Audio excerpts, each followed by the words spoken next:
नमस्कार, बुलेटिन में आपका स्वागत है और मैं हूं आपके साथ रितेश कुमार गौतम। और विस्तार से बात करेंगे देवभूमि उत्तराखंड की। मुख्यमंत्री पुष्कर सिंह धामी ने हल्द्वानी में 18 योजनाओं का लोकार्पण और शिलान्यास किया है। इस दौरान उन्होंने जमरानी बांध परियोजना में प्रभावित लोगों को मुआवजे की राशि का चेक भी बांटा। आपको बता दें कि जमरानी बांध निर्माण में 6 गांवों के 1200 से भी ज्यादा परिवार प्रभावित हुए हैं। माननीय प्रधानमंत्री जी का होना चाहिए, जिन्होंने एक के बाद एक हमारे राज्य को अनेक योजनाएं दे दी। और ये जो औद्योगिक स्मार्ट सिटी है, ये औद्योगिक स्मार्ट सिटी बनने से केवल रुद्रपुर किस्सा के लोगों को लाभ नहीं मिलने वाला है, हमारे यहाँ के लोगों को भी लाभ मिलने वाला है, नैनीताल जिले को भी लाभ मिलने वाला है, उत्तराखंड के समस्त जिलों के लोगों को लाभ मिलने वाला है, जिसमें लाखों की संख्या में नौजवान युवाओं को रोजगार मिलने वाला है, बड़ा एक इन्वेस्टमेंट आने वाला है, बड़ा एक इंडस्ट्रियल कॉरिडोर के अंदर बनने वाला है, अनेक इंडस्ट्री आने वाली है। राज्यपाल गुरमीत सिंह ने देहरादून स्थित उत्तराखंड युद्ध स्मारक शौर्य स्थल से वायुसेना के वायु वीर विजेता कार रैली को रवाना किया। इस दौरान राज्यपाल के साथ प्रदेश के पूर्व मुख्यमंत्री डॉक्टर रमेश पोखरियाल निशंक और सेना के तमाम उच्च अधिकारी मौजूद रहे। देहरादून से रैली आगरा, लखनऊ, दरभंगा, बागडोगरा, हाशीमारा और गुवाहाटी होते हुए 27 अक्टूबर को तवांग पहुंचेगी। अत्यंत गर्व और हर्ष का विषय है कि आज हमारे वायुसेना के विजेता कार रैली, जो लद्दाख के थॉयस से, जो इतना डिफिकल्ट और चैलेंजिंग सियाचिन का इलाका है, वहां से शुरू करके, और इनका लक्ष्य है कि अरुणाचल प्रदेश के तवांग तक जाएंगे।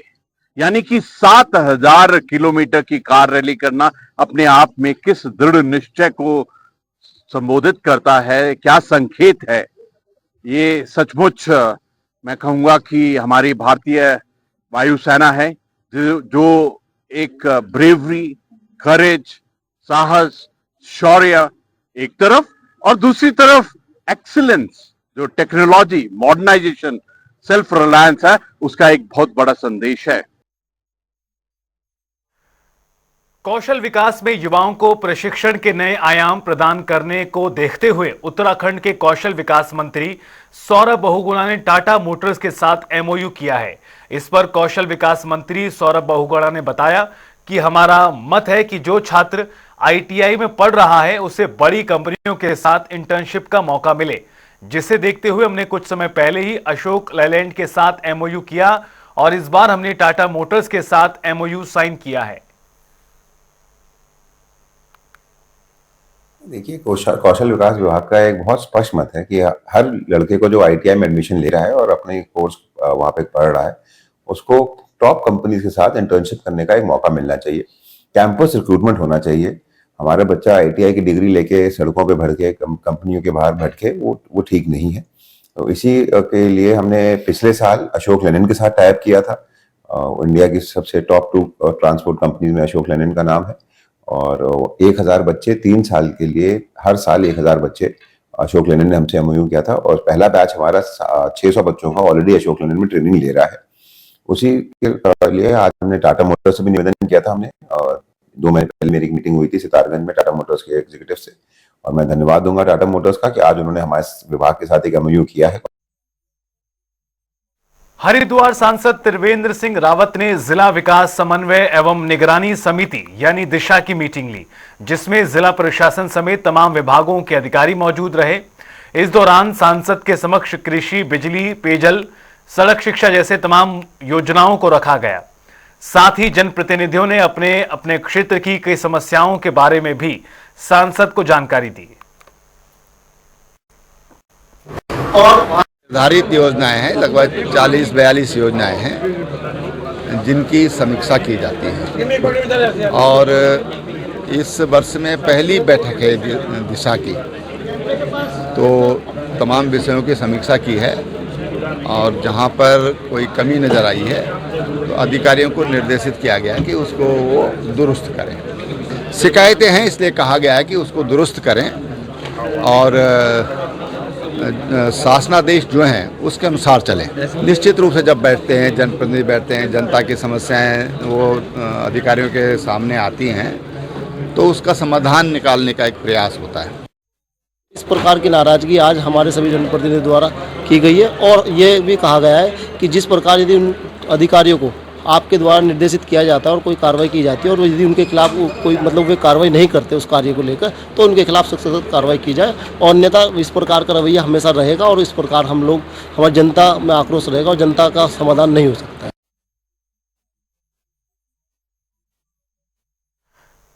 देवभूमि उत्तराखंड में चारों धामों के कपाट बंद होने की तारीखें घोषित हो चुकी हैं। बात करें चार धाम पहुंचने वाले श्रद्धालुओं की, तो अब तक 40 लाख से भी ज्यादा श्रद्धालुओं ने चार धामों के दर्शन किए हैं। वहीं इस पर जानकारी देते हुए बद्री केदार समिति के अध्यक्ष अजेंद्र अजय ने कहा कि इस वर्ष मानसून अधिक होने की वजह से कई बार यात्रा बाधित हुई, लेकिन अब चारों धामों की यात्रा दुरुस्त हो गई है। भारी तादाद में श्रद्धालु दर्शन कर रहे हैं।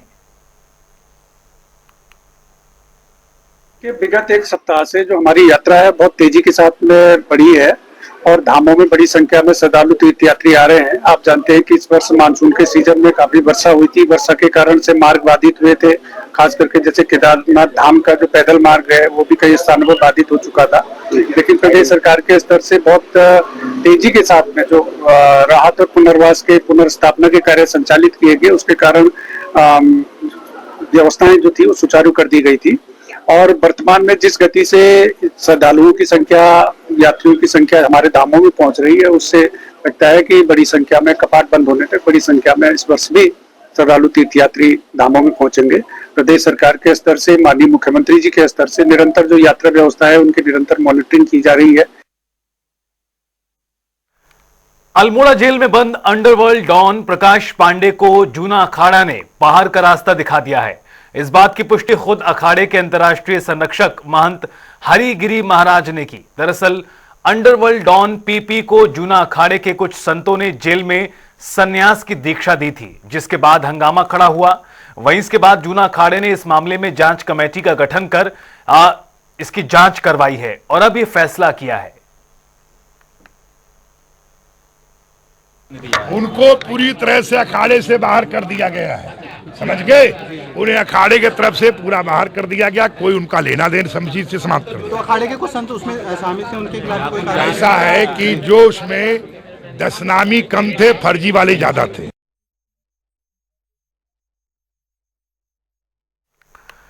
कैबिनेट मंत्री गणेश जोशी पर आय से अधिक मामले में विजिलेंस की ओर से सरकार को 8 अक्टूबर तक फैसला लेने के लिए समय दिया गया था, लेकिन अब तक सरकार उस पर कोई फैसला नहीं कर पाई, जिसके बाद कांग्रेस की ओर से कई सवाल उठाए जा रहे हैं। दरअसल उत्तराखंड महिला कांग्रेस की अध्यक्षा ज्योति रौतेला ने सरकार पर सीधा हमला बोला है। उन्होंने कहा कि राज्य की सरकार जीरो टॉलरेंस की बात तो करती है, लेकिन उनके मंत्री पर आय से अधिक मामले में कैबिनेट अभी तक कोई फैसला नहीं कर पाई। ऐसे में नजर आता है ये सरकार भ्रष्ट है।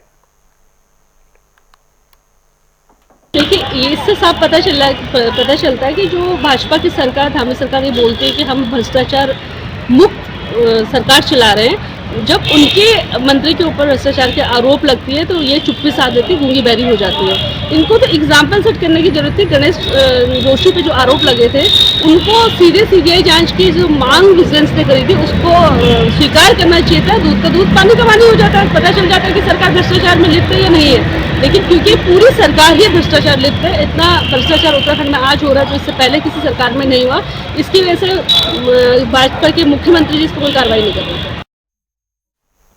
शहरी विकास मंत्री डॉक्टर प्रेमचंद्र अग्रवाल ने प्रधानमंत्री आवास योजना शहरी को लेकर विभागीय अधिकारियों के साथ मंथन किया। इस पर जानकारी देते हुए उन्होंने बताया कि बीएलसी के माध्यम से 36 परियोजनाओं पर काम जारी है, जिसमें करीब 25,000 घरों का काम पूरा हो चुका है। हमारा लक्ष्य है हर गरीब को छत देना और समय पर उसको लाभ पहुंचाना है।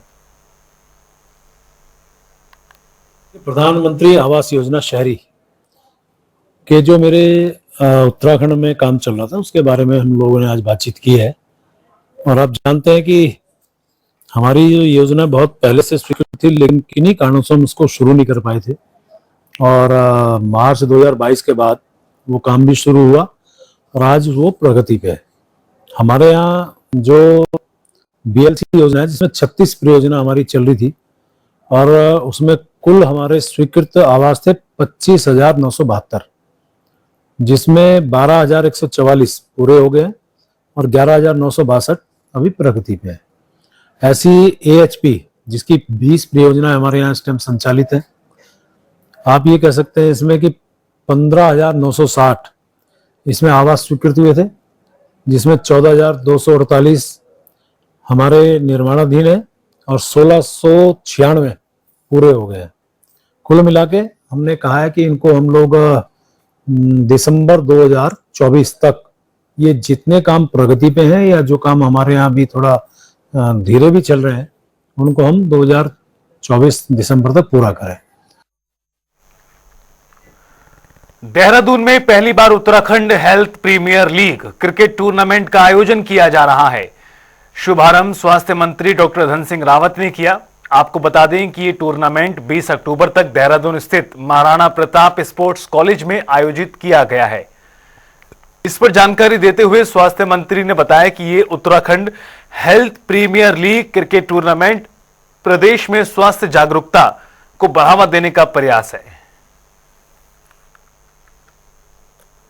देखिए, हम लोग पहली बार ऐसा कर रहे हैं कि उत्तराखंड हेल्थ प्रीमियर लीग का आयोजन कर रहे हैं, जिसमें 8 टीमें भाग ले रहे हैं। और इसका हेतु यह है कि हमने कुछ गोल दिए हैं। हम तम्बाकू उत्तराखंड बनाना है, टीबी मुक्त उत्तराखंड बनाना है, संचारी रोगों को, तो ये हमारे सारे ब्रांड एम्बेसडर होंगे और ये इसका प्रचार भी करेंगे। और मैं कह सकता हूँ कि स्वस्थ उत्तराखंड के लिए हम सबको स्वस्थ रहना भी जरूरी है, इसलिए हमने सभी जिलों में भी आयोजन कर रहे हैं क्रिकेट प्रतियोगिता का, वॉलीबॉल का, फुटबॉल का।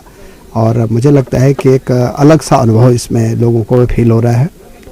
और स्वास्थ्य विभाग की तरफ से एक संदेश हम दे रहे हैं कि हमको सबको स्वस्थ रहना है।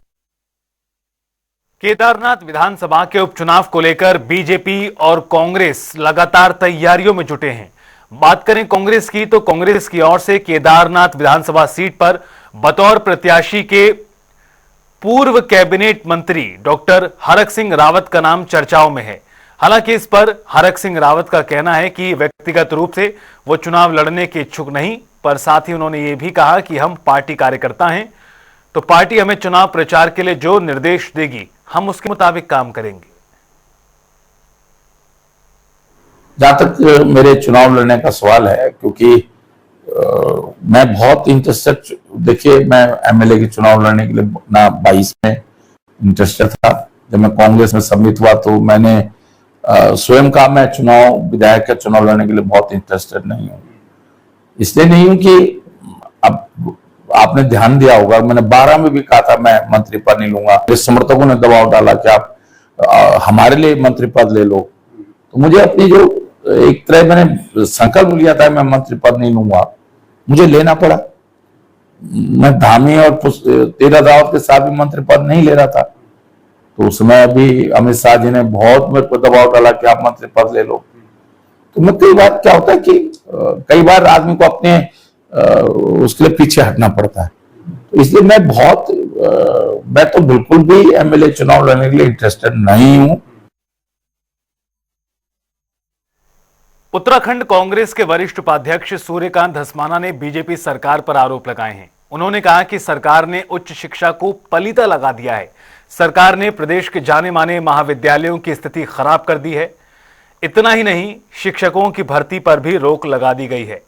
ऐसे में क्या यह मान लिया जाए कि सरकार सरकारी महाविद्यालयों को बंद करना चाहती है? देखिए, जो राज्य के एडेड कॉलेजेस हैं, उत्तराखंड के प्रीमियर इंस्टीट्यूशंस हैं, DAV college, DVS college, MKP college, SGRR college, MPG college, Mussoorie समेत पूरे राज्य के वो एडेड कॉलेजेस जिनमें शिक्षा बहुत सस्ती मिलती है, उच्च शिक्षा। आपको लॉ करना हो डीएवी कॉलेज से तो आप 11,500 रुपये में लॉ कर लेंगे 3 साल का, लेकिन आप वही लॉ करने प्राइवेट यूनिवर्सिटी में जाएंगे तो 4.5-5 लाख रुपया आपका लगेगा। सरकार की साजिश है कि इन एडेड कॉलेजेस को खत्म करो, प्राइवेट यूनिवर्सिटीज को बढ़ावा दो। 26 प्राइवेट यूनिवर्सिटीज पाइपलाइन में हैं, जिनको सरकार आने वाले समय में विधानसभा में एक्ट ला करके बनाने जा रही है। ये क्या साजिश है? आप इन तमाम प्रीमियर इंस्टीट्यूशंस को, नित्यानंद स्वामी राज्य के पहले मुख्यमंत्री यहाँ के काम चलाओ सरकार के, वो डीएवी कॉलेज के अध्यक्ष रहे। यहाँ के तमाम बड़े बड़े लोग डीएवी कॉलेज से, डीबीएस कॉलेज से, एमकेपी कॉलेज से, एसजीआरआर कॉलेज से, इन कॉलेजेस से पढ़े हैं। उन प्रीमियर इंस्टीट्यूशंस को आप समाप्त करने की जो साजिश कर रहे हो, उसके खिलाफ हम महामहिम राज्यपाल को ज्ञापन देने जा रहे हैं। उत्तराखंड परिवहन निगम की 3 रजिस्टर्ड यूनियन ने 22 अक्टूबर की रात से 48 घंटे के लिए कार्य बहिष्कार करने का फैसला किया है। इस पर जानकारी देते हुए उत्तराखंड परिवहन निगम कर्मचारी संयुक्त मोर्चा के संयोजक अशोक चौधरी ने बताया कि उत्तराखंड सरकार की ओर से निगम के अस्तित्व को समाप्त करने के लिए जो प्रयास किए जा रहे हैं, उसके खिलाफ सांकेतिक कार्य बहिष्कार किया जाएगा। लेकिन कि रेगुलेशन जो है परिवहन विभाग का खत्म हो जाएगा अगर केवल प्राइवेट प्लेयर रहेंगे।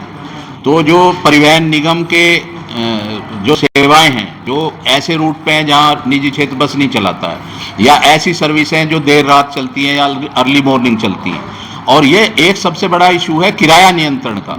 सरकार के हाथ से किराए का नियंत्रण निकल जाएगा और उसे पब्लिक भुगतेगी। और फिलहाल इस बुलेटिन में इतना ही। आप देखते रहिए जनता टीवी।